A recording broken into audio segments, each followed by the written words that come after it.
Disclaimer, video ini tidak dibuat dengan tujuan untuk menjatuhkan mana-mana pihak, organisasi ataupun jabatan atau mahu untuk merendah-rendahkan sesiapa sama ada daripada kalangan agamawan ataupun sebagainya. Ia hanyalah tujuan untuk kita berkongsi ilmu semata-mata. Selamat menonton. Assalamualaikum warahmatullahi wabarakatuh, sahabat-sahabat. Alhamdulillah, terima kasih banyak kerana anda berada di channel YouTube saya dan terima kasih banyak jika anda telah tekan butang subscribe. Kalau belum tekan butang berkenaan, tekan butang itu sekarang. Jika ada video-video yang bermanfaat, insya-Allah akan ada di feed YouTube anda. Sahabat-sahabat, baru-baru ni jadi viral berkaitan tentang isu Maulidur Rasul, isu yang telah diangkat oleh PU Fuad, dan dia memberikan hujah yang agak menarik untuk didengar dengan kelancaran lidah yang cukup bagus. Jom kita dengar video berkenaan dan kita berikan reaction selepas itu.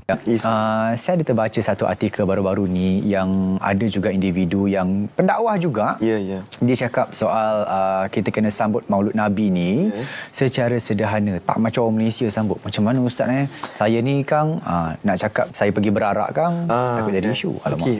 Ini membuktikan bahawa Syai banyak membaca. Alhamdulillah. Itu yang pertama. Memang. Banyak baca. Yang keduanya bermaksud saya juga ada menjawab permasalahan itu. Saya nak bagi tahu menyambut Maulid Nabi ini adalah ijma' para ulama dan sepakat para ulama mazhab berkaitan tentang keharusannya. Saya nak bagi tahu Al-Imam Ibnu Hajar Al-Asqalani, Al-Imam Ibnu Hajar Al-Haytami, Syekh Mutawalli Sya'rawi, Dr. Yusuf Al-Qardawi, bahkan semua para alim ulama sepakat mengizinkan kita menyambut Maulid Nabi Muhammad sallallahu alaihi wasallam. Jadi sekarang ini bagi orang yang rasa ustaz saya tak nak sambut, it's okay. You boleh simpan you punya prinsip, kerana prinsip negara dan negeri ini kita memang sambut. Dan dalam keadaan politik soalan tu soalan yang prinsip kan. Jadi it's okay. Sebab apa saya nak bagi tahu to run the country. Nampak ada tarik balik. Tarik balik. Yang berhormat 36.6 saya nak bagi tahu bahawa dalam keadaan sekarang to run the country hanya boleh dengan satu mazhab dan perbincangan. Dengan kita tak menolak semua mazhab tu betul. Semua mazhab betul, tapi cuba bagi tahu saya mana satu negeri Islam, negara Islam yang ada banyak pandangan, negara tu selamat dan tak bergaduh. Yang selamat contoh Brunei dengan akidahnya jelas, pandangannya jelas, so tenteram. Jadi saya nak bagi tahu kepada kita semua di sini kita meraihkan. Dan saya nak bagi tahu perkataan Abu Ya Al-Maliki, satu orang yang kata, kenapa kamu sibuk untuk merayakan Nabi Muhammad ini? Dia kata, bagaikan orang yang tidak punyai pemikiran yang cerdik. Kenapa kau tanya, seolah-olah kau tanya kenapa kami bergembira dengan sambut kelahiran Nabi Muhammad. Ada orang, dia cari beribu sebab untuk tolak kenapa tak nak sambut Maulid. Tapi bila sambut hari jadi isteri, dia okey je. Yang I love you so much. Dia bagi coklat, dia kata tak apa, sambut isteri tak payah ada dalil. Tapi sambut Nabi kena ada hujah apa. Terpaling suami. Gambar tadi nak play tadi. Gambar tak play. Ada macam itulah. Macam itulah. Dia macam ni. Kita di sini begini. Ulama Malaysia ada. Kita ada JAKIM, kita ada Jawi dan Jabatan Agama. Di Madinah ada kaedah dia. Jadi tak boleh sana bawa sini, sini bawa sana. Biar kita guna ulama kita masing-masing. Baik. Sama-sama terima. Kan aman harmoni. Betul. Sebab kita kan ada mazhab kita sendiri. Kita ikut, kita praktikkan pula.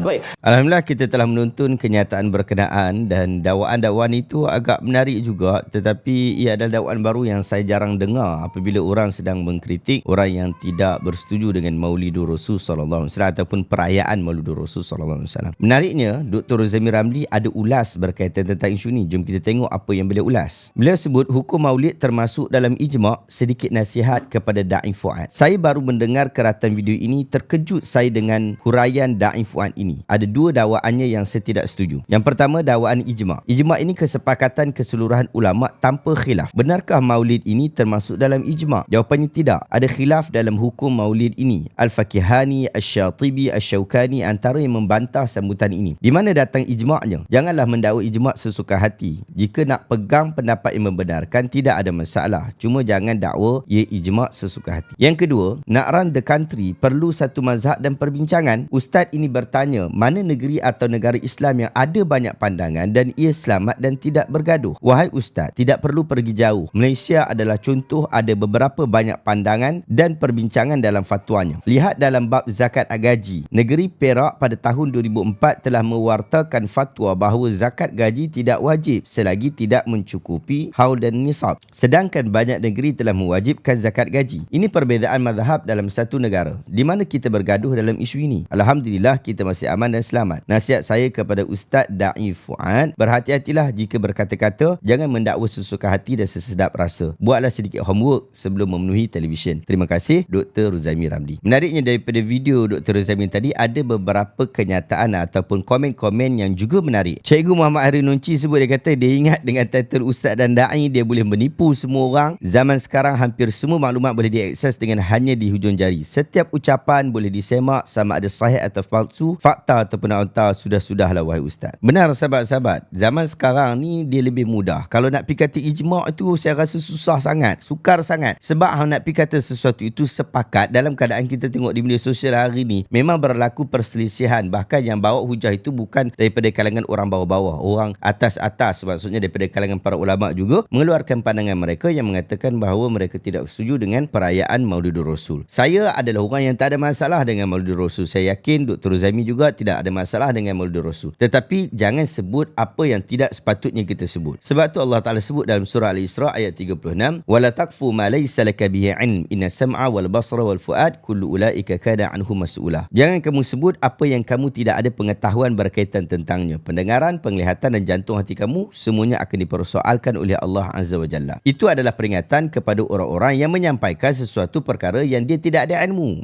Maksudnya dia reka-reka sesuatu yang dia tidak tahu. Dia dakwa sesuatu perkara itu ijma' sedangkan tidak berlaku ijma' di dalam hal berkenaan. Semua ahli ilmu mengetahui tentang hal itu. Demikian juga peringatan kepada kita yang menuntun. Nabi SAW sebut, kafa bil mar'i kadhban an yuhadditha bi kulli ma sami'. Cukup seseorang itu dianggap sebagai pendusta, pembohong apabila dia ni jenis sebutkan semua benda apa yang dia dengar. Kalau awak sekadar dengar apa yang Da'i Fuad sebut, kemudian awak sebut kepada orang lain tanpa awak mengetahui tentang kebenaran itu, tanpa awak buat cek, tanpa awak buat semakkan, bahkan boleh jadi anda mungkin mempunyai keraguan, tapi disebabkan Da'i Fuad yang sebut, awak sebarkan begitu saja. Awak juga perlu berhati-hati dengan ancaman Nabi SAW itu. Demikian juga apa yang Da'i Fuad sebut dalam video tadi, dia kata sambut isteri tak perlukan dalil, tapi nak sambut kelahiran Nabi SAW perlukan dalil. Sahabat-sahabat, semua kena tahu benda ni. Yang pertama, kebanyakan orang yang tak sambut maulid ini adalah daripada golongan Salafi ataupun golongan Athari, yang mana mereka ini telah menetapkan kewajipan kepada mereka bahawa sesuatu perkara yang berkaitan dengan Nabi SAW memang memerlukan dalil. Dan setahu saya, majoriti kawan-kawan saya yang Salafi, mereka pun tidak meraihkan mana-mana hari jadi, termasuk hari jadi mereka sendiri, demikian juga hari jadi keluarga mereka. Mereka memang tak sambut hari jadi. Walaupun sebenarnya sambutan hari jadi sendiri ataupun family dan sebagainya tak sama dengan sambutan hari jadi Nabi SAW.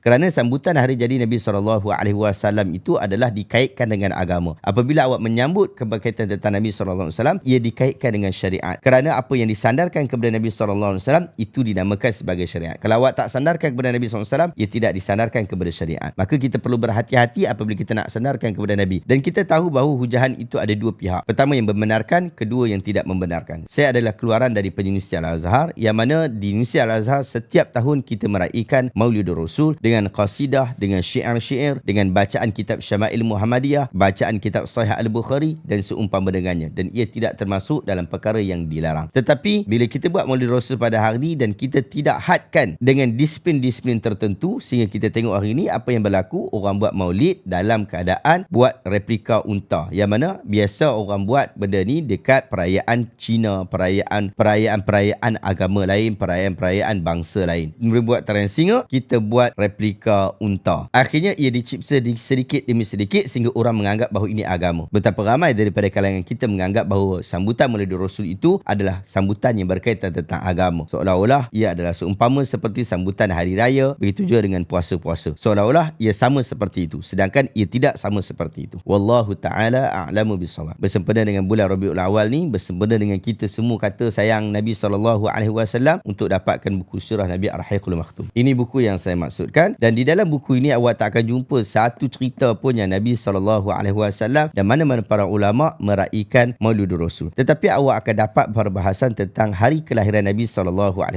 Bilakah tarikh bagi baginda Nabi SAW dilahirkan, daripada awal kelahiran sehinggalah kewafatan baginda Nabi SAW, ia diceritakan dengan cukup lengkap. Sangat rugi kalau kita tidak membaca buku ini daripada awal hingga akhir, kerana dengan membacanya anda akan dapat merasai betapa indahnya perjuangan yang dibawa oleh Nabi SAW dan betapa mestinya untuk kita mempertahankan apa yang dibawa oleh Nabi SAW dan tidak melakukan perkara yang disebut sebagai bid'ah, mereka-reka sesuatu dalam agama. Terima kasih banyak. Jumpa lagi dalam video reaction seterusnya. Assalamualaikum warahmatullahi wabarakatuh.